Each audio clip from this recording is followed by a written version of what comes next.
কেন এই মাসটা বাবা তারকনাথের মাস? কেন এতটা মাহাত্ম্য বাংলা জুড়ে? ভগবান শিবকে সন্তুষ্ট করার সহজ উপায় হচ্ছে যে তার মাথায় তথাকথিত শিবলিঙ্গ বা তার মাথায় জল ঢালা। এখনো পর্যন্ত বাবার একটা মাহাত্ম্য আছে যে তার মধ্যে একটা চাঁদের মতো একটা জ্যোতি আজও বেড়ায়। গানের সাথে কিন্তু তারকেশ্বরের মাধবগিরি আমার শ্লীলতাহানি করেছেন, আমার সম্মানহানি করেছেন। কাটা মুন্ডু নিয়ে স্বয়ং থানায় হাজির হয়ে সেখানে তৎকালীন ইংরেজ আমলে যে থানার ছিলেন, থানাপতি ছিলেন, তার হাতে সেই মুন্ডু সমর্পণ করে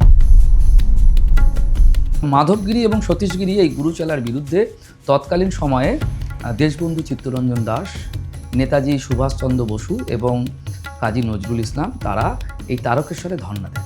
তিনি রীতিমতো সনাতন ধর্মে দীক্ষা নেন। তারকেশ্বরের শুদ্ধিকরণের এখন আবার দরকার পড়ছে। শিশু হাসপাতালটি বর্তমানে তার নিচে আলুর গোদাম। 80 কেজির উপরে সোনা, তার হিসেব পাওয়া যাচ্ছে না।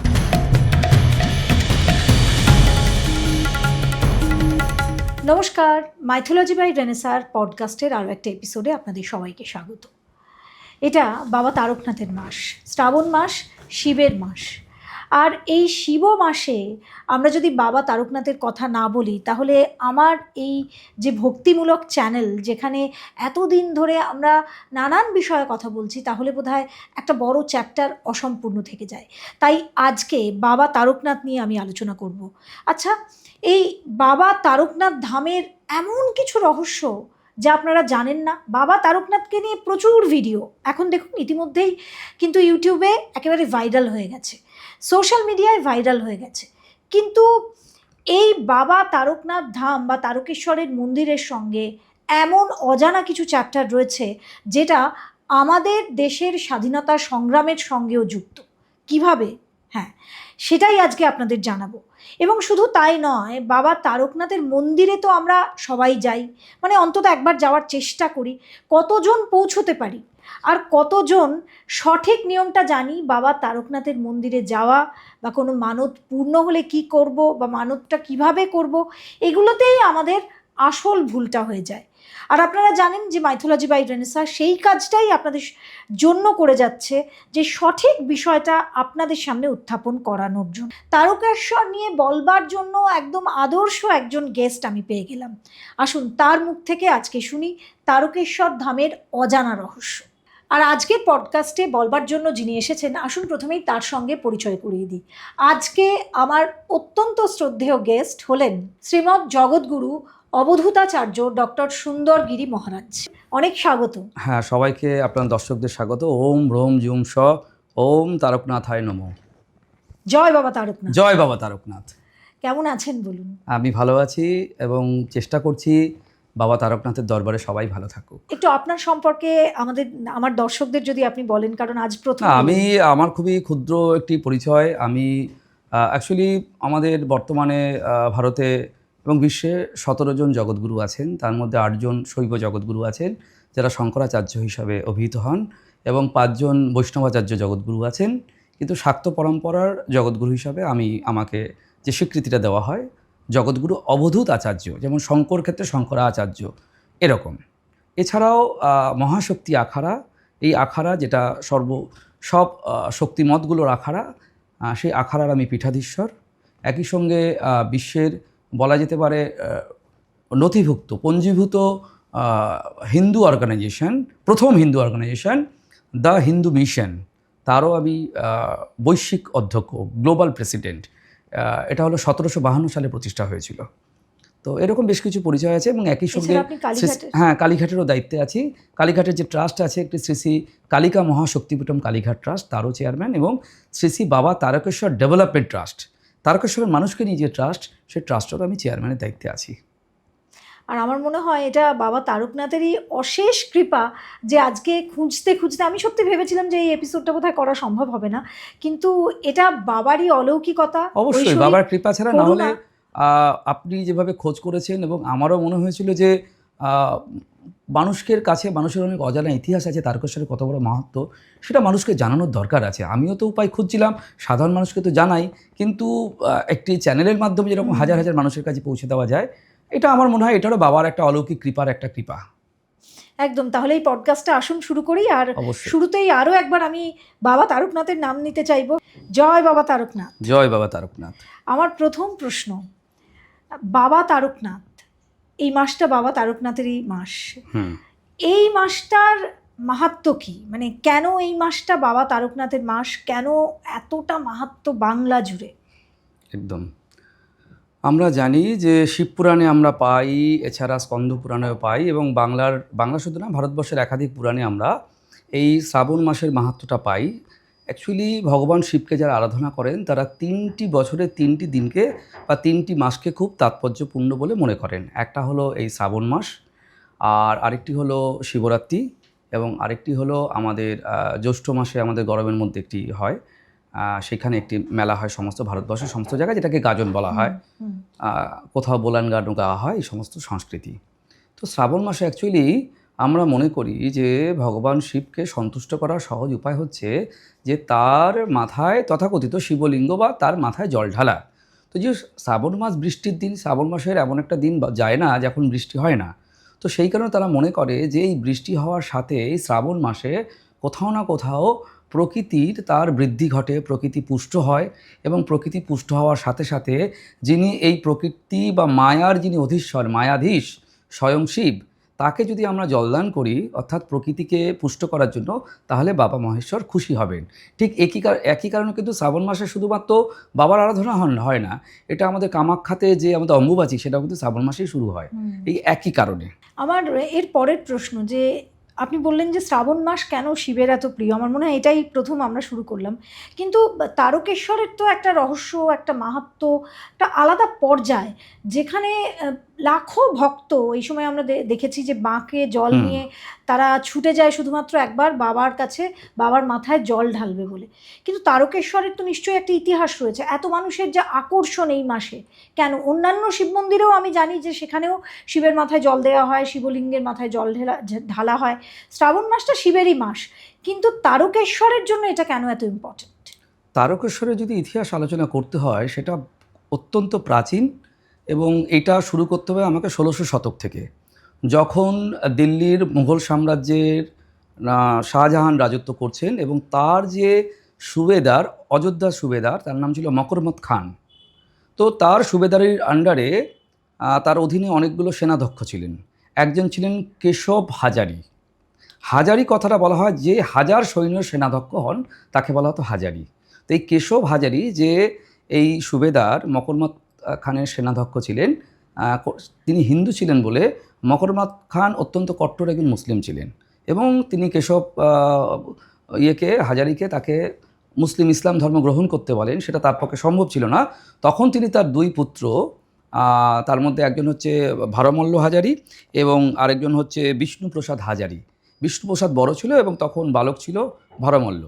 এই দুজনকে নিয়ে এই তারকেশ্বরে চলে আসেন, এবং তখন বাংলার নবাব ছিলেন মুর্শিদ কুলি খাঁ, তার আশ্রয়ে আসেন, এবং নবাব মুর্শিদ কুলি খাঁ তাকে কিছুটা অংশ জমি দেন তার ভোগ দখল করার জন্য, এবং সেখানে যাতে সে কর আদায় করে নবাব মুর্শিদ কুলি খাঁর আন্ডারে একজন সাধারণ জমিদার রূপে কাজ করেন। এইভাবে তারকেশ্বরে পত্তন হয়। কিন্তু তারকেশ্বরের যে লিঙ্গ, তার যে অস্তিত্ব, এইটাকে স্বয়ম্ভু লিঙ্গ বলে মনে করা হয়। অর্থাৎ এটাকেও একটা জ্যোতির্লিঙ্গের মধ্যে ধরা হয়, যদিও আমরা শাস্ত্রীয়ভাবে 12টা জ্যোতির্লিঙ্গের কথা আমরা জানি, কিন্তু এই স্বয়ম্ভু লিঙ্গ এখনও পর্যন্ত বাবার একটা মাহাত্ম্য আছে, যে তার মধ্যে একটা চাঁদের মতো একটা জ্যোতি আজও বেরায় তার মধ্যে। যখনই কোনো বাবা তারকেশ্বরে আমরা যদি কোনো ছবি দেখি, সেই ছবির মধ্যে দেখবো একটা গোলাকার গর্তের মধ্যে একটা চাঁদের মতো অংশ আছে, এখনও তার থেকে জ্যোতি বেরায়। কি বলছেন? হ্যাঁ, এই জ্যোতির্লিঙ্গ, এটা জ্যোতির্লিঙ্গ হিসেবে ধরা হয়, এবং এটা স্বয়ম্ভু লিঙ্গ, কেউ এটা প্রতিষ্ঠা করেনি, নিজে থেকেই তৈরি হয়েছে। একটা সময় মানুষের যখন অজ্ঞতা ছিল, সেটা কি রাজা না, ওই সময় তখন মানুষ জানতো না। অ্যাকচুয়ালি এর ইতিহাস হচ্ছে যে যখন বালক ভারমল্ল রাজা হন, এবং ততক্ষণে রাজা হওয়ার আগে তিনি যখন জমিদার ছিলেন, সেই সময় তার একটা বিরাট গোশালা ছিল। সেই গোশালার অধ্যক্ষ ছিলেন মুকুন্দরাম, যিনি গোশালা দেখতেন। তো দুধ কমে যাচ্ছে, দুধ কেন দিচ্ছে না, দুধ কেন কমে যাচ্ছে, এটা মুকুন্দরামকে যখন ভারমল্ল জিজ্ঞাসা করলো, মুকুন্দরাম বললো, বুঝতে পারছি না, গরুটা দুধ দেওয়া বন্ধ করে দিয়েছে, খুব কম দুধ দিচ্ছে। তার মধ্যে কপিলা বলে একটি বিশেষ গাই ছিল, যে সবথেকে বেশি দুধ দিত, সে দুধ দেওয়া প্রায় দিচ্ছেই না। তখন রাজা বললো, এটা তো হতেই পারে না, ওকে লক্ষ্য করো। তো একদিন মুকুন্দরাম এসে বলে, একটা অলৌকিক কাণ্ড, এই কপিলা গাই জঙ্গলের মধ্যে একটা জায়গায় একটা উঁচু ঢিবির মতন আছে, সেই ঢিবির উপরে কপিলা গাই 4টে পা ছড়িয়ে সেখানে গেলে পরে অঝরে তার বাট থেকে দুধ ঝরে যায়। সমস্ত দুধটা পড়ে যায় এবং সে চলে আসে, তারপরে আমরা বাটে কোনো দুধ পাই না। তখন এই কথা রাজা ভরমল্লের বিশ্বাস হয়নি, সে মুকুন্দনাথকে সন্দেহ করে যে তুমি কোথাও দুধ পাচার করছো, এবং এর ফলে কি করে রাজা পিছু নেয় একদিন সেই কপিলা গায়ের, এবং তিনিও এই অলৌকিক ঘটনা দেখেন।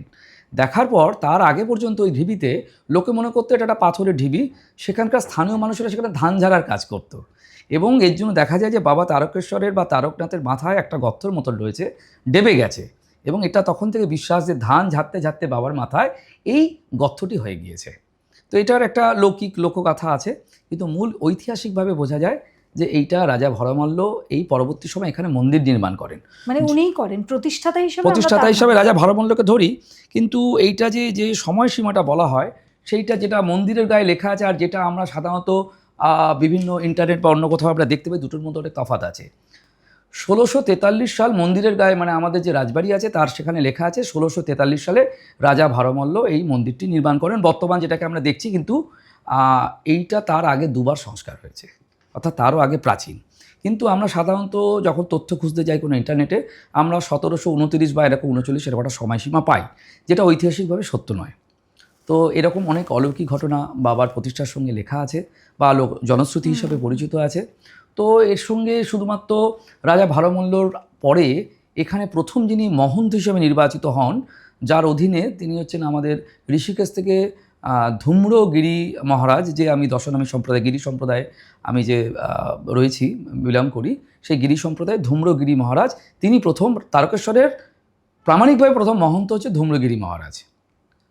এবং তারপরে ধূম্রগিরি মহারাজের পরে তারপরে তার কোনো শিষ্যাদি ছিলেন না, তার ফলে ঋষিকেশ থেকে আরও দুজন সাধুকে পাঠানো হয়। একজন হলেন নিষ্পানগিরি এবং আরেকজন হলেন মায়াগিরি। এই নিষ্পানগিরির সঙ্গে মায়াগিরি আসেন, মায়াগিরি তখন বালক। এই মায়াগিরির আমলেই তারকেশ্বরে আজকে যে আমরা বড় বড় ডেভেলপমেন্ট দেখছি, সেখানে গোশালা নির্মাণ, সেখানে নাট্যশালা বা নাটমন্দির নির্মাণ, এই সমস্ত কিছু কিন্তু মায়াগিরির আমলে হয়েছিল। আজকে যে রাজবাড়ি দেখি সেটা মায়াগিরিরই তৈরি, এবং সেখানে একটা সময় হাতি ছিল, হাতি বাঁধা থাকতো, জোড়া হাতি থাকতো। এবং তারকেশ্বর যে স্কুলের মাঠ এখনও রয়েছে, তারকেশ্বর যে উচ্চ মাধ্যমিক স্কুল আছে, স্কুলের মাঠে সে হাতিকে, লাস্ট যে হাতিটি ছিল সেটিকে সমাধি দেওয়া আছে সেই স্কুলের মাঠে। এবং সেখানে যে নাট্যমঞ্চ আছে, এই নাট্যমঞ্চেরও অনেক ইতিহাস আছে নাট্যশালায়। এখানে বসে আমাদের কবি নজরুল, তিনি অনেক সঙ্গীত রচনা করেছেন। হ্যাঁ, নজরুলের সঙ্গে ইতিহাস আছে। তারকেশ্বর মন্দিরের সঙ্গে নেতাজি সুভাষচন্দ্র বসুর ইতিহাস জড়িত আছে, দেশবন্ধু চিত্তরঞ্জন দাসের ইতিহাস জড়িত আছে, এবং ঠাকুর রামকৃষ্ণদেব এবং সারদা মায়ের ইতিহাস জড়িত আছে তারকেশ্বর মন্দিরের সাথে। তারকেশ্বরের সঙ্গে একদম। একটু সংক্ষেপেই বলি যে 1924 সালে তারকেশ্বরের বুকে একটি সত্যাগ্রহ আন্দোলন শুরু হয়, এবং এই আন্দোলনের পটভূমি ছিল, এটি নিয়ে তৎকালীন 19 শতকে প্রায় সারা বাংলা শুধু নয় ভারতবর্ষ উত্তাল হয়ে উঠেছিল। তার কারণ তৎকালীন যে তারকেশ্বরের মহন্ত মাধবগিরি, তার বিরুদ্ধে অভিযোগ উঠেছিল, এবং এমন একটি ঘটনা উঠে এসেছিল যেটা আজকের শুনলেও মানুষকে ক্রাইম থ্রিলারের মতো তার গায়ে কাটা দেবে। ঘটনাটা হচ্ছে যে মাধবগিরি সে সময় মহন্ত ছিলেন এবং তার শিষ্য ছিল সতীশগিরি।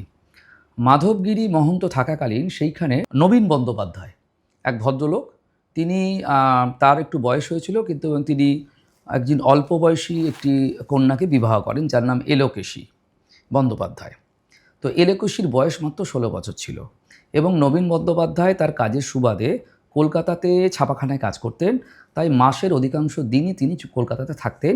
এবং এই যে এলোকেশী, তার নিজের বাবা মার সাথে, তার নিজের সৎমা এবং বাবার সাথে তারকেশ্বরের এই মঠের পাশে তারা থাকতেন। তো যেহেতু তাদের সন্তানেদি হচ্ছে না, এলোকেশীর বাবা মার চিন্তা, তারা মহন্তের কাছে নিয়ে যায়, এবং মহন্ত তখন বলেন যে আমি কিছু দৈব ওষুধ জানি যার ফলে এলোকেশী সন্তান লাভ করবে। তো তার বয়স মাত্র 16 বছর। তো পরবর্তী সময় এটা এলোকেশী, মানে যখন নবীনচন্দ্র আসে, তখন নবীনচন্দ্র তার স্ত্রীর আবভাব দেখে কিছু সন্দেহ করে, এবং তার স্ত্রীকে যখন জেরা করে, সে বলে যে এই মাধবগিরি আমার শ্লীলতাহানি করেছেন, আমার সম্মানহানি করেছেন, আমাকে ধর্ষণ করেছেন। এই কথা শোনার পরে নবীনচন্দ্র খুবই ক্রুদ্ধ হয়ে যান, এবং তখন তিনি মাধবগিরিকে শাসায়। কিন্তু মাধবগিরি টাকা পয়সা দিয়ে নবীনচন্দ্র এবং এলোকেশীর বাবা মার মুখ বন্ধ করার চেষ্টা করেন তৎকালীন সময়। এবং তারপরে নবীনচন্দ্র যখন কোনো উপায় দেখছেন না, তিনি রাগের মাথায় এলোকেশীর গলা কাটেন বটি দিয়ে, ধারালো দা দিয়ে দাঁত ফুটে সেইটাকে, সেই কাটা মুন্ডু নিয়ে স্বয়ং থানায় হাজির হয়ে সেখানে তৎকালীন ইংরেজ আমলে যে থানার ছিলেন, থানাপতি ছিলেন, তার হাতে সেই মুন্ডু সমর্পণ করে পুরো ইতিহাস বলেন। এবং তার ফলে সতীশগিরি অ্যারেস্ট হন। এবং তার আগে এই এলোকেশী এবং মহন্ত সতীশগিরিকে নিয়ে সারা বাংলা উত্তাল হয়ে ওঠে যে একজন মহন্ত পদাধিকারী ব্যক্তি কী করে এরকম একটা অশালীন সমাজবিরুদ্ধ কাজ করতে পারেন। কারণ তারকেশ্বরের মহন্ত, তার একটা বৈশিষ্ট্য আছে, তাকে সন্ন্যাসী হতে হবে। এতদিন দশনামী সন্ন্যাসী যারা ছিলেন তারা নাগা সাধু হন, তারা নিজেদের ইন্দ্রিয় নিষ্ক্রিয় করে তবে নাগা সাধু হন। তাদের পক্ষে এইরকমভাবে শিরোধানী করা সম্ভব নয়। সতীশগিরির গুরু যে আছে মাধবগিরি ঘটনা ঘটিয়েছিল, যদিও পরবর্তী সময়ে সতীশগিরির বিরুদ্ধেও কিন্তু আন্দোলন মাথাচাড়া দিয়েছিল। তো মাধবগিরি এবং সতীশগিরি এই গুরুচেলার বিরুদ্ধে তৎকালীন সময়ে দেশবন্ধু চিত্তরঞ্জন দাস, নেতাজি সুভাষচন্দ্র বসু এবং কাজী নজরুল ইসলাম তারা এই তারকেশ্বরে ধর্ণা দেন। এবং ধর্ণা দেওয়ার পরে তারা এটাকে সত্যাগ্রহ বলা হতো। কিন্তু নজরুল তো মুসলিম না, নজরুলকে এটা নজরুলের জন্য লিখেছেন যে তার লেখে কান্ডারি হুঁশিয়ারে যে হিন্দু না ওরা মুসলিম, এই জিজ্ঞাসে কোনজন, কান্ডারি দেখো ডুবিছে সন্তান মোরমার। তিনি তার কথায় লিখেছেন, একাধিকবার তিনি লিখেছেন যে আমাকে হিন্দুরাও গালি দিচ্ছে, মুসলিমরা গালি দিচ্ছে, তাহলে আমার অ্যাকচুয়ালি জাত কী? তিনি জাতের বিরুদ্ধে ছিলেন। যদিও তার নামটা ইসলাম মুসলিম সম্প্রদায়ের হলে নজরুল কিন্তু শ্যামা উপাসক ছিলেন। তিনি কালী মা তার বাড়িতেই পূজা করতেন, কালীর উপাসক ছিলেন। নজরুলের যে বড় ছেলে যে মারা যায়, বুলবুল, মারা যাওয়ার পরে তার একটা বিখ্যাত গান আছে, ধীরে ধীরে সো যাও মেরা বুলবুল, আর এরকম গান আছে। তারপরে শূন্য বুকে পাখি মোর ফিরে আয় ফিরে আয়।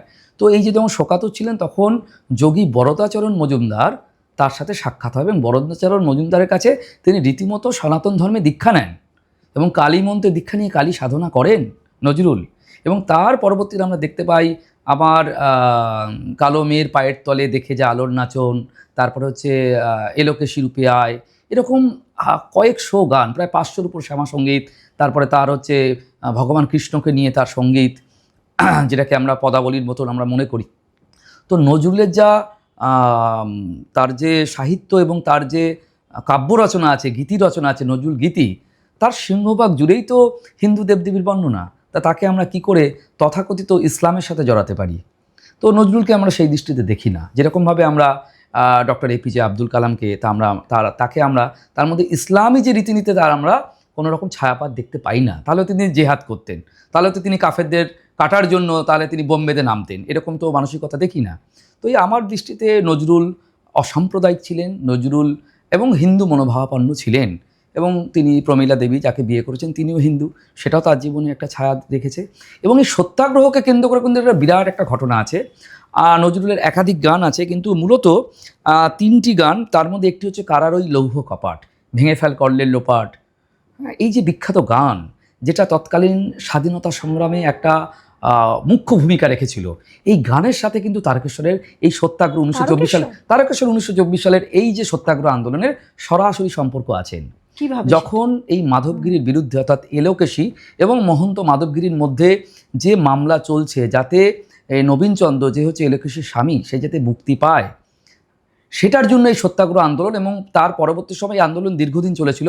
মাধবগিরির পরে সতীশগিরির সময়ও কিন্তু আন্দোলন হয়েছিল, কারণ আর্থিক তছরূপ এবং মন্দিরের যে সম্পত্তি, দেবত্ব সম্পত্তি, যেটা নবাব মুর্শিদ কুলি খাঁ যে সম্পত্তি দান করেছিলেন, তারকেশ্বর মন্দিরের দেবত্ব সম্পত্তি, এই জন্য এটা কিন্তু একটা স্টেট, এটা কিন্তু একটা রাজ্য, তারকেশ্বর স্টেট। যে স্টেটের রাজা হচ্ছেন স্বয়ং তারকেশ্বর বাবা তারকনাথ। মানে এটা মহন্ত শুধু কেয়ারটেকার, মহন্ত সেবায়িত। আচ্ছা।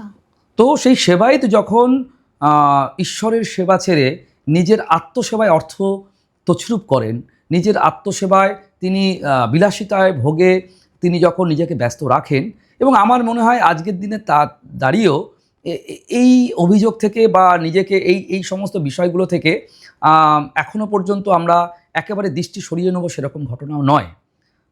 মানে আমি এখন সরাসরি, আপনি বলছেন যে তারকেশ্বরের শুদ্ধিকরণের এখন আবার দরকার পড়েছে? অবশ্যই শুদ্ধিকরণের প্রয়োজন আছে।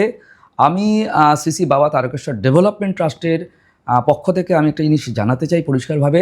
তারকেশ্বর মঠকে ঘিরে এবং তার পরিচালনাকে ঘিরে তার যিনি দায়িত্বে রয়েছেন সেবায়েতকে ঘিরে মানুষের মনে একাধিক প্রশ্ন এবং কৌতূহল আছে, যেটা আমার মনে হয় তার সেই কৌতূহল নিরসন করার দায়িত্ব যিনি দায়িত্বে আছেন তার। যেমন তার মধ্যে একটি হচ্ছে যে তারকেশ্বরের বুকে যে হাজার হাজার একর জমি ছিল, এবং তারকেশ্বর মন্দিরে যদি আপনি আজকে ঢুকতে যান দেখবেন অত্যন্ত সংকীর্ণ গলির মধ্যে দিয়ে আপনাকে ঢুকতে হবে, মানে 3-4টে মানুষ পাশাপাশি দাঁড়ালে পরে গায়ে গায়ে ঠেকে যাচ্ছে। তো যেখানে বছরে 10 কোটির উপর তীর্থযাত্রীরা আসে সেখানে এরকম ঘিঞ্জি অবস্থা কেন হবে? এটা তো আজ থেকে 20 বছর আগে অত ঘিঞ্জি ছিল না তারকেশ্বর। তো গত 20 বছরের মধ্যে কী এমন ঘটলো যে তারকেশ্বর একটা মহান তীর্থক্ষেত্র থেকে একটা ঘিঞ্জি গলির মধ্যে একটা মন্দিরে পর্যবসিত হলো? এবং শুধু তাই নয়, তারকেশ্বরে একটি শিশু হাসপাতাল ছিল, আজও তার অস্তিত্ব আছে। আপনি যদি আজকেও যান গিয়ে দেখতে পারবেন শিশু হাসপাতালটি বর্তমানে তার নিচে আলুর গোডাউন। তো এই আলুর গোডাউন কে ভাড়া দিল, কারা ভাড়া দিল? শিশু হাসপাতালটি কোথায় গেল? তারকেশ্বরে একটি আমাদের গুরুকুল বা একটি সংস্কৃত পাঠশালা ছিল, যেখানে সংস্কৃতের পাঠ দেওয়া হতো এবং সেখানে ছোট ছোট বাচ্চারা তারা সংস্কৃত ভাষা শিখতেন, তারা সনাতন আধ্যাত্মিক জগৎ সম্পর্কে, বৈদিক রীতিনীতি সম্পর্কে তারা অবহিত হতেন, ভবিষ্যতের জন্য তৈরি হতেন মন্দিরের রক্ষণাবেক্ষণের জন্য। তো সেই গুরুকুল আজকে নেই। আগে এই যে নাট্যশালায় বা নাট মন্দিরে আগে রামায়ণ দীর্ঘভাবে অনুষ্ঠিত হতো, এখন নামকে বাঁচতে সামান্যভাবে অনুষ্ঠিত হয়। এবং সবচেয়ে বড় কথা হচ্ছে তারকেশ্বরে যে বাবার যে ভোগের ব্যবস্থা সার্বজনীনভাবে, সেটাও আপনি যেখানে গিয়ে দেখবেন যে পরিমাণ অর্থ তারকেশ্বরে আসে। এবং একটা মারাত্মক অভিযোগ, এটা আমি অভিযোগ করছি না, আমি এটা জনশ্রুতি মানুষের মুখে শুনছি, যে তারকেশ্বর বাবার মন্দিরের দানকৃত প্রায় 80 কেজির উপরে সোনা, তার হিসেব পাওয়া যাচ্ছে না। এবং কয়েক বছর আগে তারকেশ্বর মন্দির তাকে আয়কর বিভাগ থেকে পানিশ করা হয়েছিল তাকে, এবং তাকে প্রায় কয়েক লক্ষ, সম্ভবত 45 লক্ষ টাকা পেনাল্টি দিতে হয়েছিল তারকেশ্বর মন্দিরকে। তো এই দায় কার? এই দায়িত্ব আমরা নেব না, এই দায়িত্ব জনগণ নেবেন না, যিনি দায়িত্বে আছেন তিনি নেবেন। এবং এটা আমি আপনি কোনো অভিযোগ করছি না, যদিও এটা আমাদের আধ্যাত্মিক আলোচনা, কিন্তু যেহেতু আমরা বাবার কথা বলছি, বাবা তারকনাথের কথা বলছি, আপনার কি মনে হয় যে এগুলো নিয়ে আগামী দিনে মানে খুব তাড়াতাড়ি তদন্ত হওয়া দরকার? কারণ তারকেশ্বর ধামকে কাশী ধামের মতো তৈরি করার কথা। অ্যাকচুয়ালি কি হচ্ছে, বাস্তবে তারকেশ্বর ধামকে বাংলার কাশী বলা হয়। এবং স্বয়ং নজরুল তার কবিতার মাধ্যমে, গানের মাধ্যমে তিনি মহন্তের হোক মোহ অন্ত, এই শীর্ষক একটি কবিতা লিখেছেন সেই 1924 সালে সত্যাগ্রহতে, এবং সেটা মহন্তের বিরুদ্ধে। সেখানে কিন্তু তাকে বাংলার কাশী বলে উল্লেখ করেছেন এই তারকেশ্বরকে। আপনি যে কথাগুলো বলছেন আমরা মনে হয় এগুলো আগে কখনো শুনিনি। একটু আগেই আপনি কাজী নজরুল ইসলামের কথা বললেন, নেতাজির সঙ্গে কীরকম সম্পর্ক সেটা যদি একটু বলেন। ব্যাপারটা হচ্ছে যে প্রথমত হচ্ছে মহন্ত মাধবগিরির পরে তার শিষ্য মহন্ত সতীশগিরি এর মহন্ত হন, এবং তার আমলেও কিন্তু এই আর্থিক তছরূপ, দুর্নীতি, এই সমস্ত অভিযোগ ওঠে। এবং সেই অভিযোগটা এত বড় পর্যায়ে যায় যে 1924 সালে এটা নিয়ে সত্যাগ্রহ শুরু হয়। মানে মাধবগিরির সময় কিন্তু সত্যাগ্রহটা হয়নি, সত্যাগ্রহ হচ্ছে সতীশগিরিরা বলে, কিন্তু ওই রেস্টেনে তারই শিষ্য মাধবগিরি জেলে যাওয়ার পরে, সতীশগিরি মহন্ত হওয়ার পরে একই অভিযোগ আসে। এবং এইটার ফলে এই তারকেশ্বরের মন্দিরের দাঁড়িয়ে এখানে আমাদের দেশবন্ধু চিত্তরঞ্জন দাস, নেতাজি সুভাষচন্দ্র বসু এবং কাজী নজরুল ইসলাম এখানে ধর্ণা দিয়েছিলেন, সতীশগিরিকে অপসারণ করতে হবে, এই দুর্নীতিবাজ মহন্তকে তাকে অপসারণ করতে হবে, তার বিরুদ্ধে তদন্ত করতে হবে এই দাবিতে। এবং তখন তাদেরকে গ্রেপ্তার করে আমাদের যে হুগলির চুঁচুড়ায় যে জেলে, তাদেরকে ইংরেজ শাসকরা রাখেন।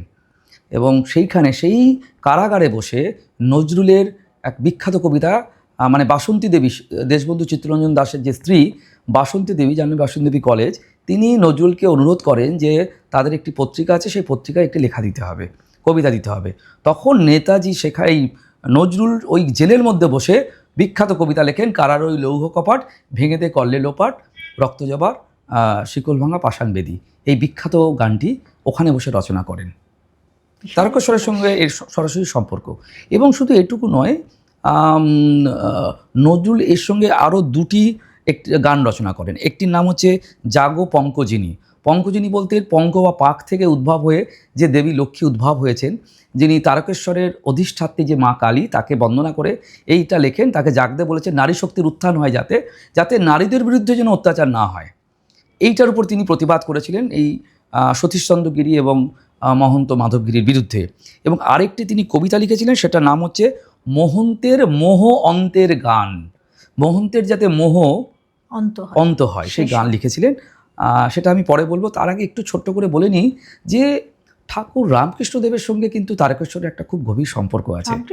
হ্যাঁ, তিনি যতবার কামারপুকুরে গিয়েছেন, জয়রামবাটি গিয়েছেন, তারকেশ্বরের উপর দিয়ে গিয়েছেন, ততবার তিনি কিন্তু এই তারকেশ্বরের বাবা তারকনাথকে দর্শন করেছেন। শুধু তাই নয়, যখন এতটাই আস্থা ছিল তারকেশ্বরের উপরে, বাবা তারকনাথের উপরে, যখন ঠাকুর রামকৃষ্ণদেব গলায় ক্যান্সারে আক্রান্ত হন, মা সারদা দেবী তিনি তারকেশ্বরে রীতিমতো ধর্ণা দিয়েছিলেন, হত্যে দিয়েছিলেন, গণ্ডি কেটেছিলেন, তার ইতিহাস আছে। সারদা দেবী না, দণ্ডি কাটা বহু বহু পুরনো। সাধারণ মানুষের বিশ্বাস যে তারকেশ্বরে দণ্ডি কাটলে, হত্যে দিলে তার মনোবাসনা পূর্ণ হয় এবং তার যদি ক্যান্সার রোগে আরোগ্য হয়। দেখুন, লোকবিশ্বাস, মানুষের বিশ্বাসের উপর ভগবানের অস্তিত্ব। মানুষ যদি মনে করে যে ঈশ্বরকে যে আমরা যে প্রসাদ দিই তিনি গ্রহণ করেন, তবে সেটা প্রসাদে আমাদের গ্রহণ করা উচিত। আমি যদি খালি চোখে দেখি তাহলে দেখি যে পিঁপড়েতে প্রসাদ খেয়ে যাচ্ছে, ভগবানকে তো দেখি না। কিন্তু ভগবান তো প্রত্যেক জীবের মধ্যে পরমাত্মা জীবাত্মা রূপে বসবাস করেন, তাহলে সেই পিঁপড়ের মধ্যে থেকেও তো তিনি খেতে পারেন। এই বিশ্বাসেই তো জগৎ টিকে আছে, ঈশ্বর বিশ্বাসে। তাই সেই বিশ্বাসে আমাদের মনে হয় যে মানুষের বিশ্বাস এটা লোকবিশ্বাস। তবে মা সারদা এটা বিশ্বাস করতেন এবং তিনি তারকেশ্বর মন্দিরে বাবা তারকনাথের কাছে তিনি হত্যে দিয়েছিলেন যাতে ঠাকুর রামকৃষ্ণদেব ক্যান্সার থেকে মুক্তি পান। আমরা এবার একটু ভক্তদের জন্য কিছু কথা বলি। এই তারকেশ্বরের সঙ্গে যেমন আমি বলতে পারি যে আমাদের স্বাধীনতা সংগ্রামীদের, আমাদের কবি সাহিত্যিকদের যোগ রয়েছে এবং এমন এমন দিকপালদের যোগ রয়েছে যাদের জন্য আমরা গর্ব করি। কিন্তু বাবা তারকনাথের যে ধাম বা তারকেশ্বর মন্দির, তার মাহাত্ম্য এতদিন থেকে শুরু হয়ে আজও অবধি, তার লীলা এখনও প্রচলিত এমনই যে এই এখন থেকেই বোধহয় শুরু হয়ে গেছে শ্রাবণী মেলা ঘিরে প্রচুর মানুষের আনাগোনা। এই তারকেশ্বর ধামের তারকেশ্বরের যে ট্রাস্ট, তার আপনি চেয়ারম্যান। সেই না, তারকেশ্বর শ্রী বাবা তারকেশ্বর ডেভেলপমেন্ট ট্রাস্ট, তারকেশ্বরের 3টে এন্টিটি আছে।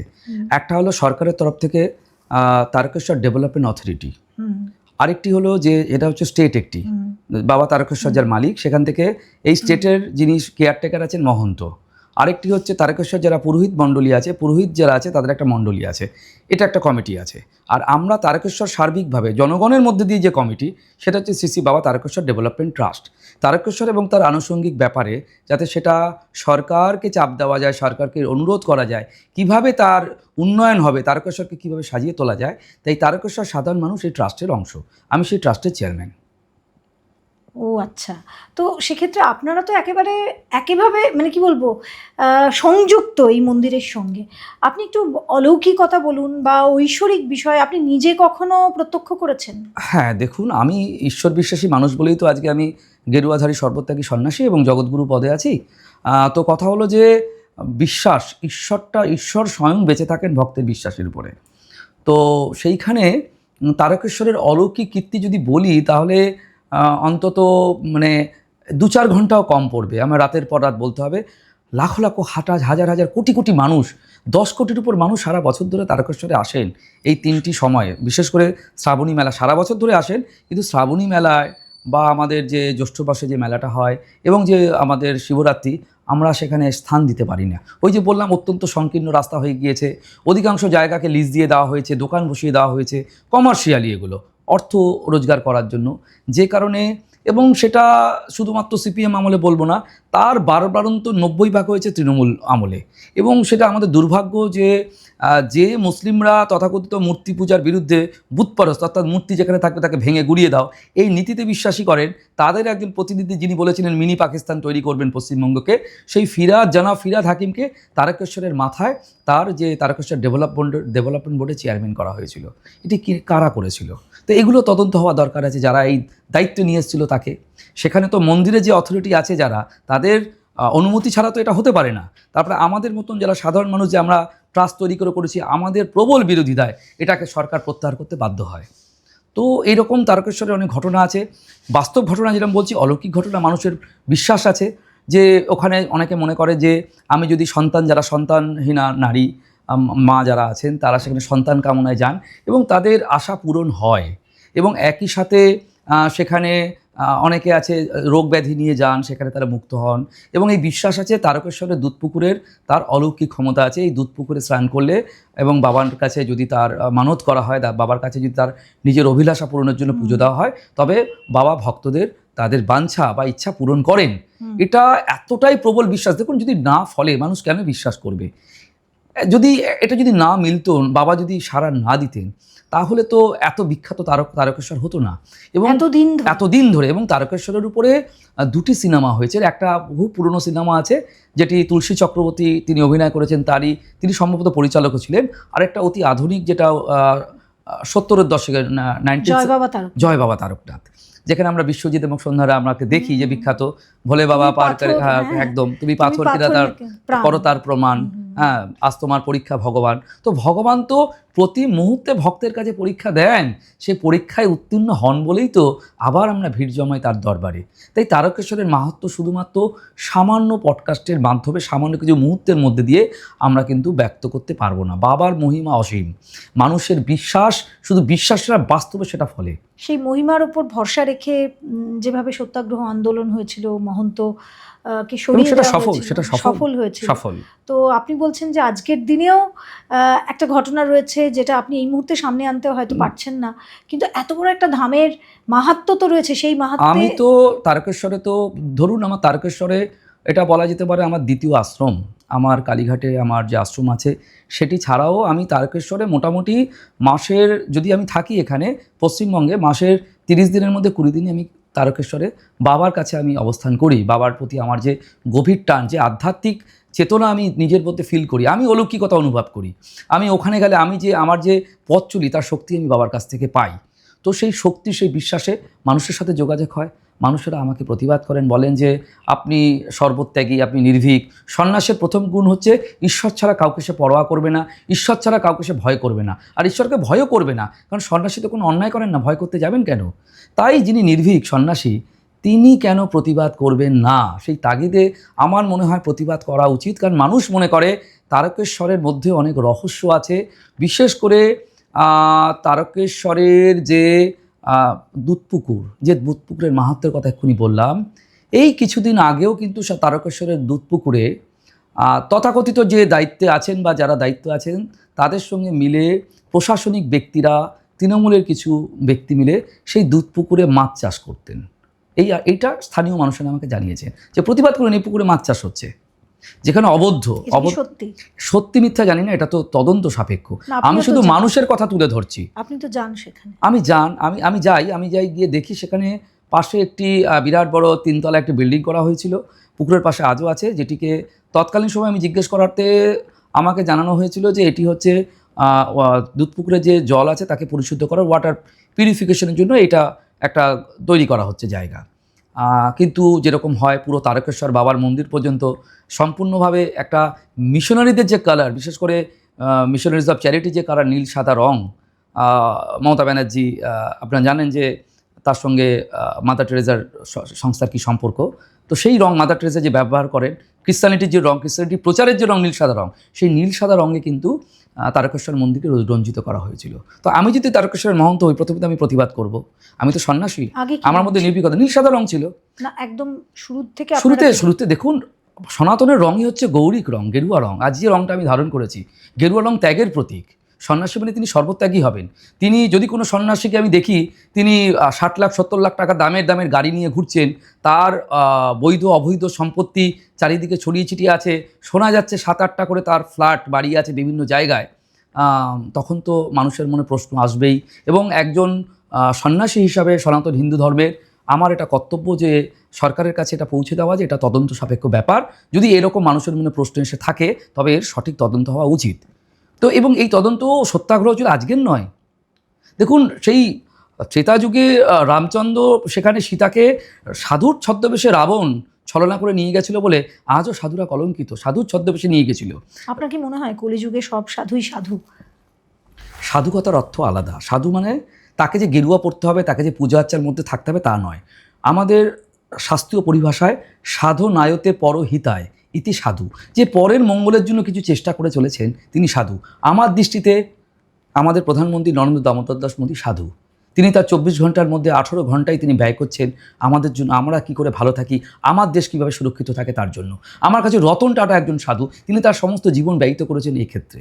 তাহলে দেশ সেবার জন্য যারা ঝাঁপিয়ে পড়বেন, মানুষের সমাজ কল্যাণের জন্য, মানব কল্যাণের জন্য যারা ঝাঁপিয়ে পড়বেন, এপিজে আব্দুল কালাম থেকে শুরু করে আমাদের যে বিভিন্ন স্বনামধন্য রাষ্ট্রপতিরা ছিলেন, সর্দার বল্লভভাই প্যাটেল ছিলেন, এরা প্রত্যেকেই আমার চোখে সাধু, কারণ তারা সাধনায়তে পরহিতায় পরহিতের জন্য সাধনা করেছেন। এবং নেতাজি তো অবশ্যই সাধু।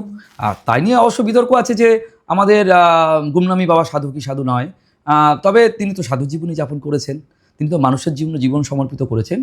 তো পডকাস্টের আপনার যে এই অনুষ্ঠানে আমি একটি কথা বলতে চাই, যে কথা নিয়ে শুরু করলাম নজরুলের কথা নিয়ে। নজরুল এই বাংলার কাশি বলে উল্লেখ করে তার একটি বিখ্যাত কবিতা আছে, আমি সেই কবিতাটা আপনার এই পডকাস্ট চ্যানেলের মাধ্যমে মানুষের কাছে পৌঁছে দিতে চাই। নজরুল জাগো পঙ্কজ, যিনি বঙ্গভূমি বলে একটি গান লিখেছিলেন, আরেকটি লিখেছিলেন মোহন্তের হোক মোহ অন্ত। তিনি বলছেন, জাগো আজ দণ্ড হাতে চণ্ড বঙ্গবাসী, ডুবালো পাপ চণ্ডাল তোদের বাংলাদেশের কাশি। জাগো বঙ্গবাসী, তোরা হতে দিতিস যার খানে, আজ সেই দেবতাই কেঁদে ওরে তোদেরই দ্বারেই, হত্যে দিয়ে মাগেন সহায় আপনি আসি। জাগো বঙ্গবাসী, মোহের যার নাইকো অন্ত, পূজারি সেই মহন্ত, মা বনে সর্বশান্ত করেছে বেদিমূলে, তোদের পূজার প্রসাদ বলে খাওয়ায় পাপ পুজ সেগুলে। তোরা তীর্থে গিয়ে দেখে আসিস পাপ ব্যভিচার রাশি রাশি।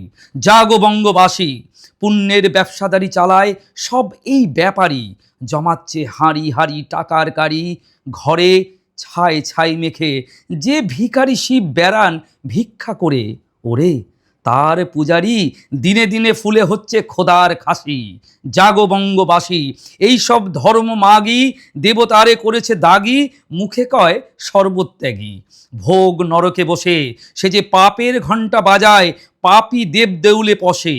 আর ভক্ত তোরা পুজিস তারেই, যোগাস খোরাক সেবাদাসী। জাগো বঙ্গবাসী, নিজ নিজ রক্তবিন্দু ভরালি পাপের সিন্ধু, ডুবালি তাই ডুবালি হিন্দু, ডুবালি দেবতারে। দেখ ভোগের বিষ্ঠা পুড়ছে তোদের বেদির ধূপা ধারে, পূজারীর কমণ্ডলুর গঙ্গা জলে মদের ফেনা উঠছে ভাসি। জাগো বঙ্গবাসী, দিতে যার পূজা আরতি, সতীত্ব হারাই সতী, পুণ্য খাতায় ক্ষতি লেখায় ভক্তি দিয়ে, তার ভোগ মহলের জ্বলেছে প্রদীপ তোদের পুণ্য ঘিরে। তোদের ফাঁকা ভক্তির ভণ্ডামিতে মহাদেব আজ ঘোড়ার ঘাসি। জাগো বঙ্গবাসী। শেষ লাইনে কবি বলছেন, তোরা সব শক্তিশালী বুকে নয় মুখে খালি, বেড়ালকে বাঁচতে দিলি মাছের কাটা জেরে। তোরা পূজারীকে করিস পূজা, পূজার ঠাকুর ছেড়ে। মার অসুর শোধরাসে ভুল, আদেশ দেন মা সর্বনাশী। জয় তারকেশ্বর বলে পারবি নিলয় গলায় ফাঁসি। জয় তারকেশ্বর বলে পড়বি রে নয় গলার ফাঁসি। জাগো বঙ্গবাসী, জাগো বঙ্গবাসী। তো নজরুলের এই যে উদ্দীপ্ত কবিতা, সেই সময় তারকেশ্বরে উত্তাল হয়েছিল 1924 সালে সেই সত্যাগ্রহের মাধ্যমে। এটাই তারকেশ্বরের আজকে মনে হয় সবথেকে বেশি প্রাসঙ্গিক। আজকে যখন কেন্দ্রীয় সরকার মাননীয় স্বরাষ্ট্রমন্ত্রী তারকেশ্বরকে একটি বিশ্বমানের আধ্যাত্মিক করিডর, স্পিরিচুয়াল ডেস্টিনেশন ঘোষণা করেছেন, আমার মনে হয় তার আগে তারকেশ্বরের পরিস্থিত হওয়ার বাবার কাছে যাতে সাধারণ মানুষ সঠিকভাবে পৌঁছাতে পারেন, সেটার একটা তদন্ত হওয়া দরকার আছে।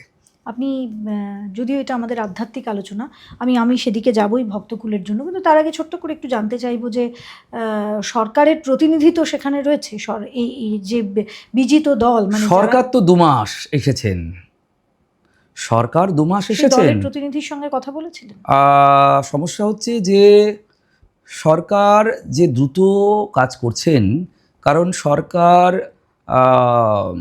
ক্ষমতা আসার পরেই দেখুন মানুষের মনে এখনও অনেক রকম ক্ষোভ আছে যে এখনও কেন আমরা অন্নপূর্ণা ভাণ্ডার পেলাম না। কিন্তু মনে রাখতে হবে যে কাগজগুলো তারা বিভিন্ন ধরুন মানুষকে দিয়েছেন করতে, অন্নপূর্ণা ভাণ্ডারে করতে, সে কাগজগুলো তো বেহাত হচ্ছে অনেক ক্ষেত্রেই, এবং সেক্ষেত্রে যারা আপনার হ্যাকার, তাদের হাতেও পড়ছে। কারণ আমরা বেশ কিছু অভিযোগ শুনেছি যে মায়েরা টাকা পাওয়ার কথা অন্নপূর্ণা যোজনায়, তাদের উল্টে তাদের অ্যাকাউন্ট থেকে টাকা গায়েব হয়ে যাচ্ছে, হ্যাকাররা করছে। তো সরকার অত্যন্ত সন্তর্পণে সঠিকভাবে কাজ করছে। আমি বহু জায়গায় বক্তব্যে বলি এই সরকার, আমাদের ভাগ্য যে আজকে আমরা এতদিন পরে সরকারকে আনতে পেরেছি। সরকারের আমি সেভাবে কোনো দোষ দিচ্ছি না। সরকার মানে কিন্তু শুধু আমি একজন দুজন লোকের কথা বলছি না।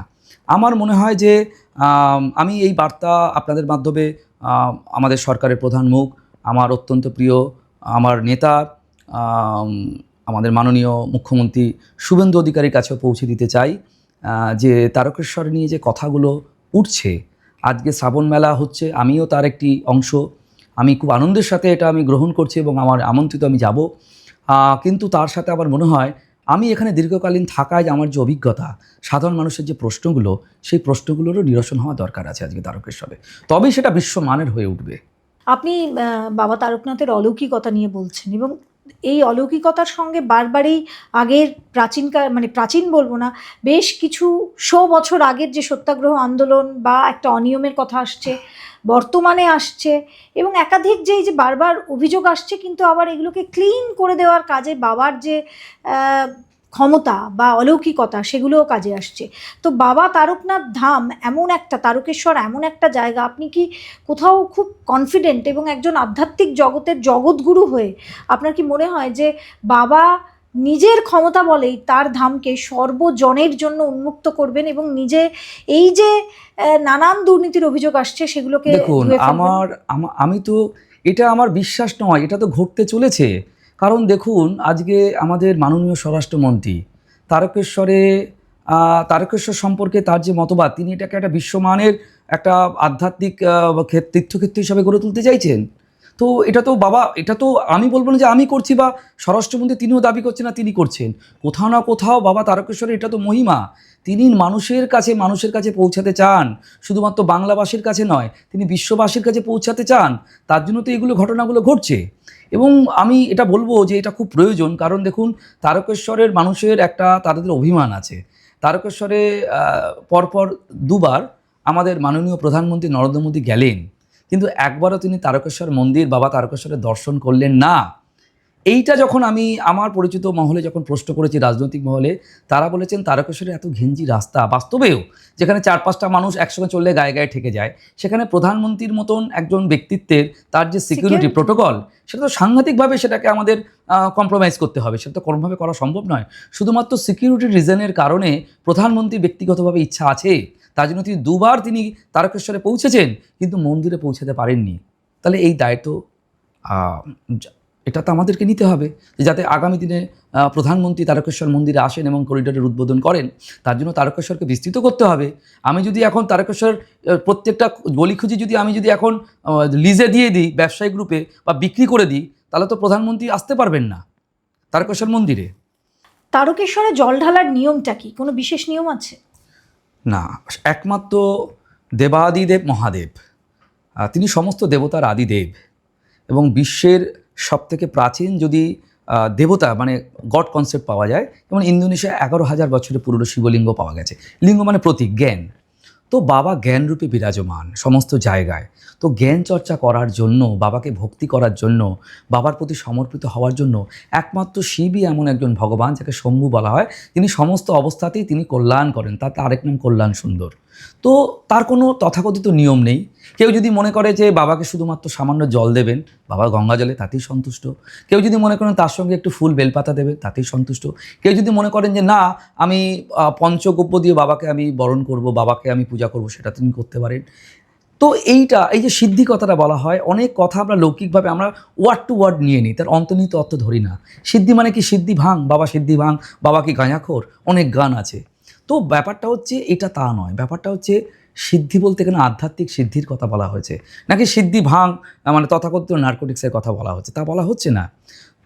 তো বাবা সিদ্ধিদাতা, স্বয়ং সিদ্ধিদাতা গণেশের পিতা। তো তিনি সমস্ত সিদ্ধির ঊর্ধ্বে। মানে এই সেই সিদ্ধি, ঠিক আছে। যেমন আমরা বলি যে এই যে আমাদের তন্ত্রে মদ্যপানের কথা বলা হচ্ছে, তার মানে না মদ খাওয়া নয়। মদ্য হচ্ছে আমাদের যে ষড়রিপুর মধ্যে একটা রিপু হচ্ছে মদ্য, মানে কাম, ক্রোধ, লোভ, মোহ, মদ্য, মাৎসর্য। এই মদ মানে হচ্ছে অহংকার। সেই অহংকারকে হজম করা, অহংকারকে নিজের মধ্যে আত্মসমাহিত করা, এটা হচ্ছে মদ্যপান, মদকে গ্রহণ করা। শিবকে যে অনেকে বলেন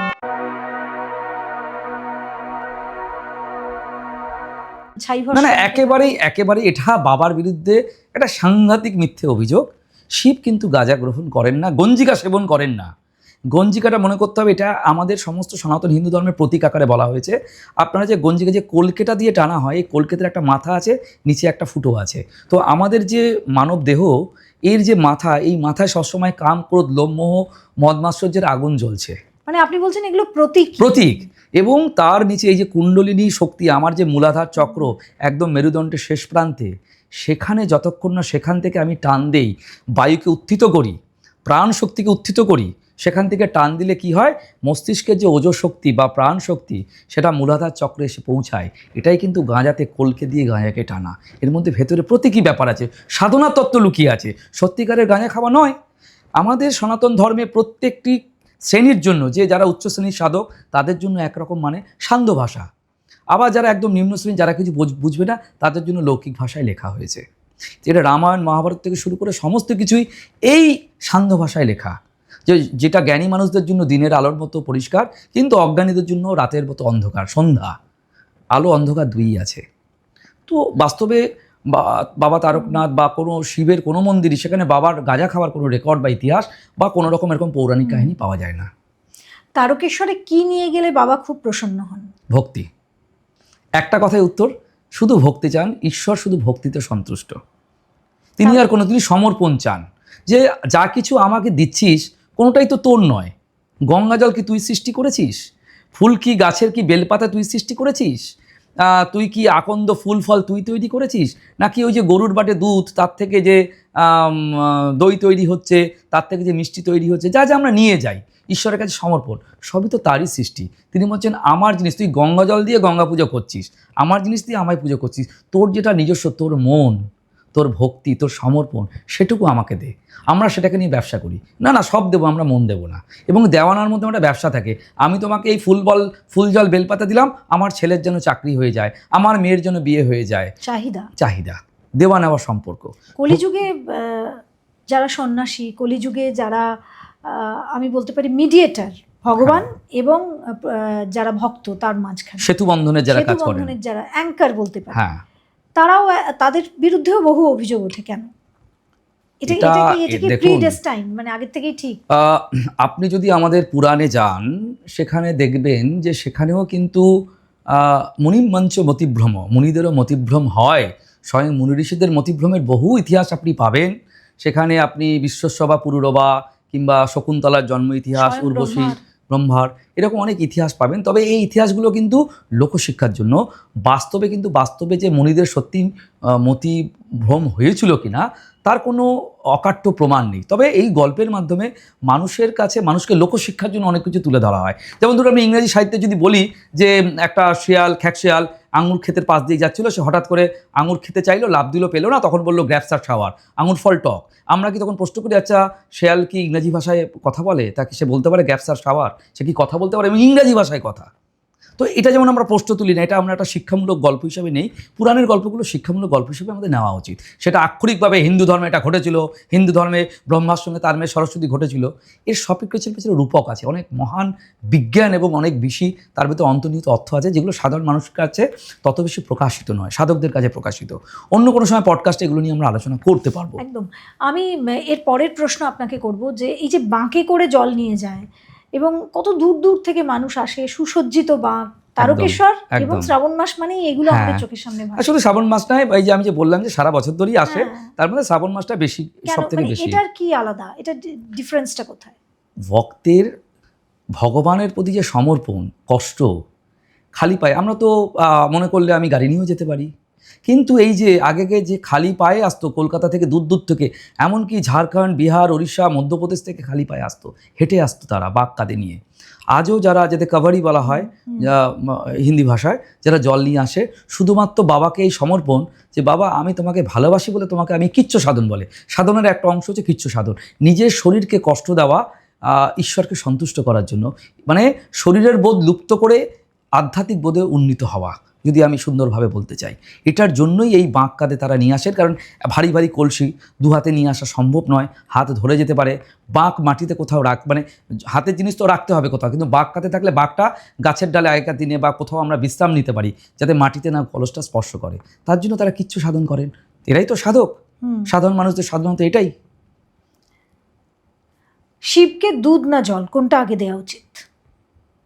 না, দেখুন আমাদের পঞ্চামৃত দেওয়ার পরপর নিয়ম আছে, কিন্তু কেউ যদি মনে করেন যে এরকম আলাদা আলাদাভাবে দেওয়ার, যেমন আমাদের শিবরাত্রিতে মানা হয় এক একটা প্রহরে এক একটা কিছু অর্পণ করা হয়, কিন্তু বাস্তবে যতটুকু আমি সনাতন আধ্যাত্ম জগতে ভগবান শিবের সম্পর্কে, মহাদেবের সম্পর্কে জেনেছি, তাতে মোটামুটি আপনি যদি একটা কলসিতে, একটা ছোট ঘটের মধ্যে, তামার ঘট হলে ভালো হয়, তার মধ্যে আপনি দুধ, দই, মধু, চিনি, গঙ্গাজল, এই সমস্ত কিছু আপনি একসাথে মেশান, কিছুটা সিদ্ধি, তথাকথিতভাবে যে সিদ্ধি বাজারে পাওয়া যায় সেগুলো যদি মিশিয়ে সেটা যদি বাবাকে অর্পণ করেন, এইটাই দেওয়ার হচ্ছে নিয়ম তথাকথিতভাবে। আর যদি আপনি কোনো কিছু নর্মালি আমাদের যে প্রণাম মন্ত্র আছে, ধ্যায় নিত্যম মহেশম রজত গিরি নিভম চারুচন্দ্র অবতাপসম রত্নকল্প জলাজ্জং পরশু মৃগ বরাভীতি হস্তম প্রসন্নম পদ্মাসনং সমস্তম স্তূতম মরোগণ ব্যাঘ্রকৃতি বিশ্বদাং বিশ্ববীজং নিখিল ভয়হরং পঞ্চবক্তম ত্রিরত্তম ওম নমঃ শিবায়, ওম নমঃ শিবায়, ওম নমঃ শিবায়, এইভাবে বাবাকে অর্পণ করার নিয়ম। কিন্তু বাবা এসবের কোনো শাস্ত্রীয় ব্যাখ্যার তার কাছে মনের ভালোবাসাটা, যে হৃদয় থেকে উৎসারিত প্রেম, সেটাই বাবার কাছে সর্বস্ব নিবেদন। এটাই মনে হয় আমার বিচারে, আমি তো সেটাই অর্পণ করি সবসময় ঈশ্বরকে। মেয়েদের তারকেশ্বর মন্দিরে যাওয়ার কোনো বিশেষ নিয়ম আছে? কোনো বিধিনিষেধ নেই, শুধু যেহেতু মেয়েরা রজস্বলা অবস্থায়, তার মধ্যে শক্তির বাস, তার সৃষ্টিচক্রের মধ্যে মেয়েরাই হচ্ছে সবথেকে শক্তিশালী। এর জন্য আমাদের শাস্ত্রে, বেদে পুরুষকে জগতের জন্য তাকে মাত্র 3% তার তার ক্রেডিট দেওয়া হয়েছে, আর 97% ক্রেডিট দেওয়া হয়েছে মাতৃকুলকে। এবং সেই অবস্থায় বলে যে একজন মা, তিনি যখন শক্তি সম্ভবা, তিনি রজস্বলা হন বলেই সন্তান দানে সক্ষম হন। একজন ওই শক্তিময় অবস্থায় তার শিবের সাথে সমাহিত বা শিবের কাছে যাওয়ার শাস্ত্রীয় কিছু বিধিনিষেধ আছে। এছাড়া আর কোনোভাবে কোনো বিধিনিষেধ নেই। হ্যাঁ, অসুচের নিয়ম আছে, যে আমাদের জাত অসুচ বা মৃত অসুচ, সেই অবস্থা শোকের সময়, সেই সময় যাওয়ার কিছু বিধিনিষেধ আছে। এছাড়া বাবার দরবারে যাওয়ার কোনো নিয়ম নেই। তবে বর্তমানে রবিবার, সোমবার, এই দিনগুলোতে এবং বিশেষ করে ছুটির দিনগুলোতে অত্যাধিক ভিড় হয়। বললাম যে তারকেশ্বর অত্যন্ত ঘিঞ্জি হয়ে গেছে, একাধিকবার দুর্ঘটনা ঘটেছে। এই 2-3 মাস আগে যে হোলি গেল, দোল গেল, সে সময় একটি কিশোর তারকেশ্বরের দুধপুকুরে ডুবে মারা গিয়েছে।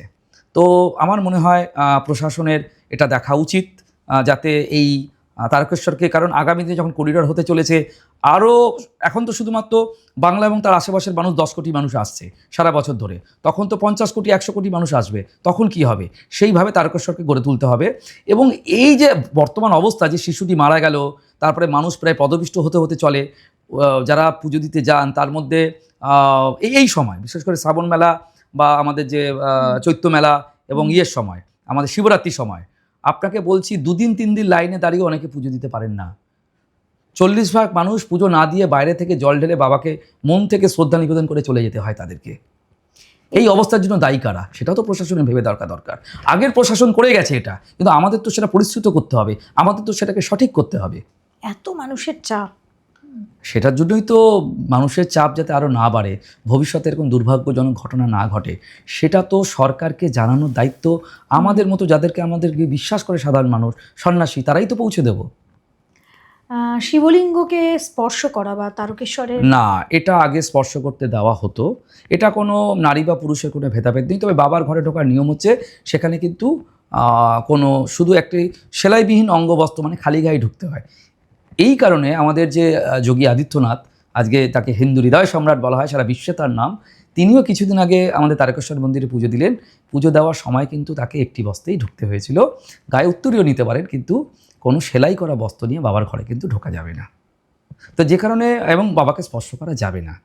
তো বাবার উপর আমাদের উপর একটি ঢাকনা দেওয়া থাকে, কারণ একটা সময় গেছে যে মানুষের মধ্যে, যেমন ভক্তের যখন রাগ হয়, ক্রোধ হয় ভগবানের উপরে, তখন সে বাড়ির মানুষের মতো, যেরকম আমরা বাবা বা মায়ের উপর ক্রোধ দেখাই, কোনো এক জনৈক ভক্ত, তিনি মাটির যে কলসি, সেটা বাবার পাথরের যে শিবলিঙ্গ, যে জ্যোতির্লিঙ্গ যে আছে আপনার আগ্নেয় শিলা দিয়ে তৈরি, সেই আগ্নেয় শিলার উপর ছুঁড়ে, বাবার লিঙ্গের উপর ছুঁড়ে মেরেছিল, এবং সেটা সামান্য একটু খণ্ডিত, মানে আঁচল লেগেছিল। তারপর থেকে এই নিয়ম তৈরি করে দেওয়া হয়েছে যে সরাসরি স্পর্শ করা যাবে না। তারকেশ্বরে মানত পূর্ণ হয় সবাই বলে, এটা 100% সত্যি। কারণ আমি এখনো পর্যন্ত এমন কোনো মানুষ পাইনি যার মানত পূর্ণ হননি। এখন আমি যে কথাটা একটু আগে উল্লেখ করলাম, তাহলে বলতে পারেন যে মা শারদা, তার তো মানত পূর্ণ হয়নি। সে মানত পূর্ণ হয়নি, তার পেছনেও ঠাকুর রামকৃষ্ণদেব নিজেই বলেছিলেন যে পূর্বজন্মের সংস্কার বা প্রারব্ধ, তিনি নিজেই তো চিকিৎসা নিতে অস্বীকার করতেন। তিনি তো চেয়েছিলেন তার জীবনের শেষ কর্ম, শেষ প্রারব্ধ এই ক্যান্সারের যে যন্ত্রণা ভোগের মাধ্যমে সেটা পূরণ হয়ে যাক। তিনি যদি, ঠাকুর রামকৃষ্ণদেব স্বয়ং আমাদের অবতার, তিনি যদি অবতার বরিষ্ঠ, তিনি যদি চাইতেন তাহলে কি তিনি মুক্ত হতে পারতেন না? তাই সম্ভবত একমাত্র মা শারদাই একমাত্র ব্যতিক্রমী উদাহরণ যার মনোবাঞ্ছা বাবা তারকেশ্বর পূর্ণ করেননি। বাদবাকি আমি এখনও পর্যন্ত এমন কাউকে চোখে পড়িনি যাদের সঙ্গে কথা হয় ভক্তদের সাথে, কেউ বলেছে যে না আমার ইচ্ছা পূরণ হয়নি বা আমার স্বপ্ন পূরণ হয়নি। মানত ভাঙার কোনো বিশেষ নিয়ম আছে এখানে? মানত অনেকভাবে করা যায়। কেউ ধরুন প্রদীপ জেলে মানত করছেন, কেউ মনে করছেন যে আমি একটা নির্দিষ্ট দূরত্ব থেকে দণ্ডি কেটে কেটে আসবো, সেই মানত করতে পারি। কেউ মনে করছে যে সামনে বাবার সাথে যে কালী মন্দির আছে সেখানে একটা ঢিল বেঁধে দিলাম বা কালী মূর্তি পূজা করলাম, এবং সেখানে কিন্তু শুধু বাবা একা বিরাজমান নয়, সেখানে গণেশ পুজো হয়, সেখানে আপনার নারায়ণ মন্দির আছে, সেখানে কালী মন্দির আছে। তো মানত করা, ঈশ্বর কাছে মানত করার হচ্ছে আমার মনোবাসনা পূর্ণ করার জন্য কিছু করা, সেখানে যে কোনো উপায় হতে পারে। সেটা ভাঙার তথাকথিত কোনো নিয়ম নেই। আমি ঈশ্বরের কাছে আমি সমর্পণ করলাম, যেভাবে যিনি দণ্ডি কাটছেন মন্দির পর্যন্ত এসে বাবাকে প্রদক্ষিণ করলেন, তার মানুষ শেষ হয়ে গেল, সেইভাবেই তবে তৈরি করা। আপনি আচমনের কথা বলছিলেন একটু আগে। যে কোনো পুজোতে, আমাদের পুজোর হিন্দু ধর্মের শুরুতেই হ্যাঁ আচমন করতে হয়। সেখানে আমাকে নিজেকে পবিত্র ভাবনা করতে হয়, বিষ্ণু স্মরণ করতে হয়। এগুলো যে কোনো পূজার সাধারণ নিয়ম। কারণ দেখুন, আমাদের যদি আমি ক্রিশ্চিয়ানিটির কথা বলি, ক্রিশ্চিয়ানিটিতে বলছে যে সবথেকে বলছে তুমি একটা পবিত্র মানুষ হও, একজন পিওর মানুষ হলেই তুমি পিওর ক্রিশ্চান হলেন। যেখানে ক্রিশ্চিয়ানিটির এন্ড, সেখান থেকে সনাতনের শুরু। সনাতনে বলছে তুমি নিজেকে যতক্ষণ না পবিত্র মানুষ ভাববে ততক্ষণ সনাতনে প্রবেশই করতে পারবেন না। তাই শুরুতেই ওম অপবিত্র পবিত্র বা সর্বাবস্থান গত বিবা ইয়াত শরৎ পুণ্ডরিকাক্ষ সবাজ্য অভ্যন্তর সূচি নমসূচি নমসূচি নমসূচি বা ওম সূচি যারা দীক্ষিত, এইটা বলে কিন্তু আমাকে নিজেকে পবিত্র ভাবনা করে তবে আমি সনাতন হিন্দু ধর্মে ঢুকছি। তো এগুলো তো এই রিচুয়ালগুলো আছে, কিন্তু বাবার ক্ষেত্রে এই রিচুয়াল সবসময় খাটে না, মনের ভক্তিটাই শেষ কথা। তারকেশ্বর গেলে অনেকেই, মানে আমরাও ছোটবেলায় দেখেছি যে বাড়িতে আমরা তারকেশ্বরের বাবা তারকনাথের একটা ছবি নিয়ে আসি। এটা সবাই, কিন্তু এই ছবিকে বাড়িতে এনে আমরা সিংহাসনে রাখবো নাকি কিভাবে পুজো করব? অনেকেই তো বাবা তারকনাথের কাছে যেতে পারেন না, তাদের জন্য কি বিশেষ কোনো নিয়ম আছে? মানে বাবা তারকনাথের এই যে ছবি নিয়ে আসবো, একটি নিয়ম আছে তারকেশ্বরে, এটা প্রচলিত নিয়ম, এর কোনো তথাকথিত কোনো রুলস বুক নেই বা আমাদের সংবিধানে লেখা নেই মন্দিরগুলো নিয়মগুলো। এটা বাবা তারকেশ্বরের রিপ্লেকা, অর্থাৎ তার যে প্রতিরূপ তৈরি করা সেটা নিষেধাজ্ঞা আছে, একদম হুবহু প্রতিরূপ, কিন্তু তার প্রতিচ্ছবি ব্যবহার করি, প্রতিরূপ নয়, রিপ্লেকা নয়। কিন্তু তার কোনো ইমেজ আমরা ব্যবহার করতে পারি। তাই সেই ইমেজটা যেখানে সত্যি কথা যে ভক্তিভরে ইমেজ নিয়ে আসবে, আমি আমার বাবা মা বা যে আমার আরাধ্য দেবতার যেখানে ছবি রাখবো, বাবা তারকেশ্বরকে সেখানে রাখবো। নিশ্চয়ই আমি আমার টয়লেটের মধ্যে বাবা তারকেশ্বরকে রাখবো না, কারণ সেখানে আমার ভক্তি আসবে না। ঈশ্বর তো সর্বত্র আছেন, কিন্তু যেখানে দেখলে পরে আমার মধ্যে ভক্তিভাব উদ্রেক হবে সেটা আমার উপর নির্ভর করছে, আমি আমার ঈশ্বরকে কোথায় রাখবো। এমন একটা ভুল যেটা তারকেশ্বরে গেলে, বাবা তারকনাথের কাছে গেলে করা উচিত নয়, এটা দিয়ে আমি আমার পডকাস্টের এই প্রশ্নটা শেষ। হ্যাঁ, আমি যেটা বলবো সেটা, বাবা তো তিনি হচ্ছেন সবথেকে এমন একজন দেবতা, এমন একজন ভগবান, আমাদের ঈশ্বর একজনই, তিনি বিভিন্ন নামে পূজিত হন। তো তিনি যেমন মহাদেব নামে পূজিত হচ্ছেন, তার কাছে কোনো অপরাধ বলে কিছু নেই, তার কাছে পাপী পুণ্যমান বলে ভেদাভেদ নেই, এবং দেবতা দৈত্য কোনো ভেদাভেদ নেই। একমাত্র ভগবান মহাদেব এমন একজন মানুষ যিনি অকাতরে দৈত্যদের প্রচুর বরদান করেছেন, যা নিয়ে অনেক কিছু ঘটেছে। তো বাবার কাছে অপরাধী বলে কেউ নন। যে কেউ যদি অপরাধও করেন, তিনি যদি তার নিঃসংকোচে তার মন থেকে সত্যিভাবে ক্ষমা চান, বাবা তাকে ক্ষমা করবেন, বাবা করেনও সেটা। তো হ্যাঁ, একটা বিষয় আমি বলবো, যারা জল দিতে আসেন বাঁকে করে, তারা অনেক রকম আজকাল অনেক অশ্রাব্য স্লোগান দিচ্ছেন বাবার নামে, এবং বাবার নামে বাবাকে উপলক্ষ করে তারা গাঁজা মদ ভাং এ সমস্ত পান করছেন, যেটা কিন্তু বাবার সঙ্গে দূর দূরান্তের এই সবার কোনো সম্পর্ক নেই। আমি সেগুলোর ক্ষেত্রে কিন্তু সনাতনী হিন্দু যারা আমার যারা সাধক রয়েছেন, যারা যাচ্ছেন পুণ্যার্থী, তাদেরকে আমি একটু সতর্ক করব যে বাবা কিন্তু এগুলো গ্রহণ করেন না। তারকেশ্বরে শ্রাবণী মেলা এবং তারকেশ্বরে এই সময় ভক্তের ঢল নামে, দূর দূরান্ত থেকে, কোন জায়গা থেকে না মানুষ এখানে আসেন, ভক্তরা আসেন বাবা তারকনাথের একটিবার দর্শন করার জন্য। কিন্তু এই তারকেশ্বর ধামের যে আরও একটা ইতিহাস ছিল, আপনারা কি সেটা জানতেন? দেখুন তো, এই তারকেশ্বর ধাম যেমন ভক্তদের কাছে কতটা গুরুত্বপূর্ণ, ঠিক তেমনই আমাদের স্বাধীনতা সংগ্রামের ইতিহাসের সঙ্গে এর যে একটা বিশাল বড় যোগ রয়েছে তা কি আপনারা জানতেন? এবং আমার মনে হয় আজকে আমরা সর্বধর্ম সমন্বয় নিয়ে সনাতন ধর্মের সবার উপরে যে স্থান আমরা দিই, সেই সনাতন ধর্ম যে সত্যিই সবার উপরে, তা আজকের এপিসোড থেকে বোধহয় প্রমাণ হয়ে গেল। তাই তো কোথাও এই তারকেশ্বর ধামের সঙ্গে নেতাজি সুভাষচন্দ্র বসু, চিত্তরঞ্জন দাস এবং কাজী নজরুল ইসলামের নামও জড়িয়ে পড়ল। এবং সেটা যে আদি অনন্তকাল থেকে আরও তাদেরও আগে ছিল, সেটাও আমরা বুঝতে পারলাম আজকের এপিসোড থেকে।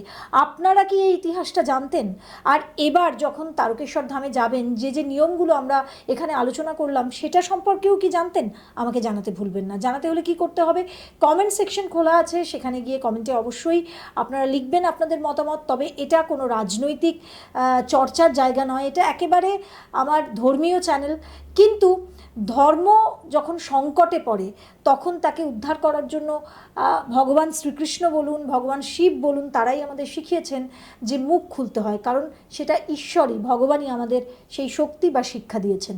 আর তাই একটু ছোটোখাটো আলোচনা আজকে এখানে রাখলাম, একটু ছোটোখাটো প্রতিবাদ এখানে রাখলাম। আমার মনে হয় এই পডকাস্টের মাধ্যমে সেই স্বর আরও দূরে দূরে পৌঁছে যাবে। আর এটাকে দূরে দূরে পৌঁছতে গেলে এটাকে কোনো রাজনৈতিকভাবে কিন্তু ইউজ করতে আমি বারণ করব, কারণ এটা কোনো দলের বিপক্ষে নয়, কোনো পক্ষে নয়। এটা শুধুমাত্র বাবা তারকনাথের জন্য, যেটা ওপর অধিকার শুধুমাত্র ভক্তদের রয়েছে। আসুন আজকের পডকাস্টটা এখানে শেষ করি, কিন্তু একটা অনুরোধ রাখবো, কোনো ব্যক্তিগত আক্রমণ করবেন না। আপনারা যেটা করতে পারেন, এই পডকাস্টটাকে লাইক করতে পারেন, জনে জনে ছড়িয়ে দিন, শেয়ার করতে পারেন, কমেন্ট করুন আপনাদের মতামত, আর চ্যানেলটা সাবস্ক্রাইব করে নিন। আর আরেকটা কথা বলি, যে আমাদের মেম্বারশিপ অফার খুলে গিয়েছে। সেই মেম্বারশিপ অফার যদি আপনারা নিতে চান, তাহলে দেখুন একটা লিঙ্ক রয়েছে, সেই লিঙ্কে আপনাকে ক্লিক করতে হবে, কিংবা আমাদের যে মেম্বারশিপ অপশানটা রয়েছে সেখানে যেতে হবে।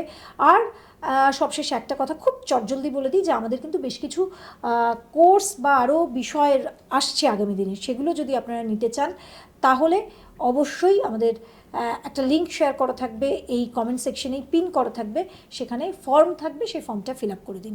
সবাই ভালো থাকবেন। আজকের এপিসোডে পর্যন্তই, আর পরের এপিসোডে দেখা হবে খুব শিগগিরই। নমস্কার আর বিদায়।